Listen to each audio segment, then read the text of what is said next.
I will always have to live with what happened to me, and it's going to be living with me side by side for the rest of my life.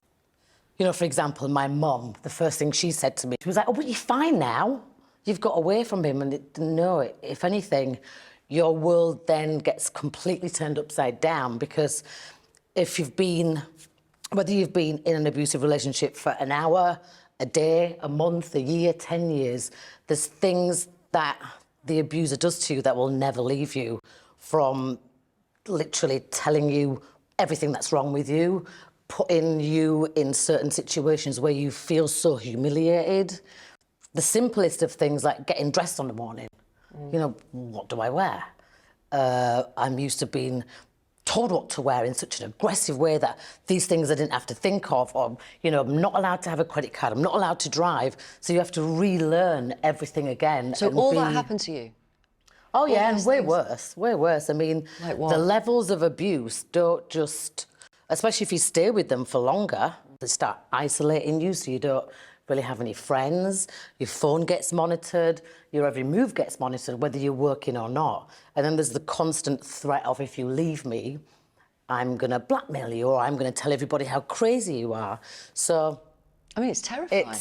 Yeah, it is. And it's something that happens a lot, all the time, whether you're from a council estate or whether you're in the Houses of Parliament. It can happen to anyone. It doesn't discriminate against your age, race, how wealthy you are, how poor you are. Do you think your Spice girlfriends knew what was going on? Yeah, I think some of them did in dribs and drabs.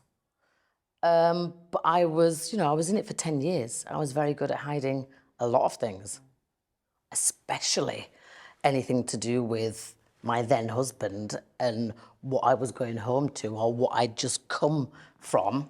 One woman's charity reports government figures from a few years ago where 41% of UK girls aged 14 to 17 in an intimate relationship experience some form of sexual violence from their partner.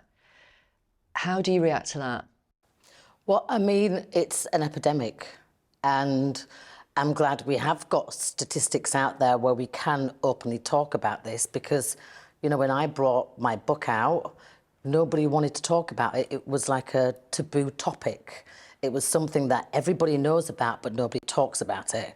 So it's not just happening to 20, 30-year-olds, it's happening to kids as soon as they start some kind of intimate relationship, and that will be where it's getting younger and younger now. And that's a sad state of affairs to think the statistics are that high. What are the gaps, do you think, in the way we offer domestic abuse services? Well, I mean, like, if I'm living here and I want to report it to the police, I don't know if I can trust the police. I don't know if they're going to take my allegations seriously. I don't know if they're going to walk into my house and make sure I sit with my partner and take my report, or they're even going to know the telltale signs. The education needs to be completely across the board. But that's interesting that you talk about not trusting the police. There have been some high-profile cases recently. If you were experiencing domestic abuse, would you call the police? I wouldn't, because I wouldn't know if they would take it seriously. I mean, they're going to have to redo the whole entire system, just like the justice system, where you do have belief and you do have trust and you do feel safe reaching out to an authoritative figure. You know, just like if I'm going to report that I've been badly physically abused, if I'm going to go to the doctor, is the doctor really going to understand or be able to pinpoint that that's come from abuse? It's like every aspect you turn to needs to be re-looked at, re-educated, and it should all come from an experience point. Like women, it's getting younger and younger, and it's getting more and more widespread because these abusers just get away with it, and it's almost become a cultural thing just to do, to see if you can get away with it, and you can get away with it.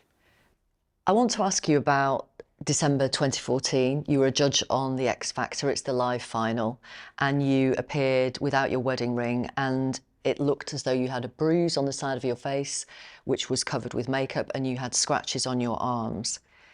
What made you decide to do that? I think by that point, when I was doing The X Factor and I'd missed that show the night before, I'm very much 100%. When I commit to my work, I commit to my work no matter what happens. and I got myself out of the hospital bed.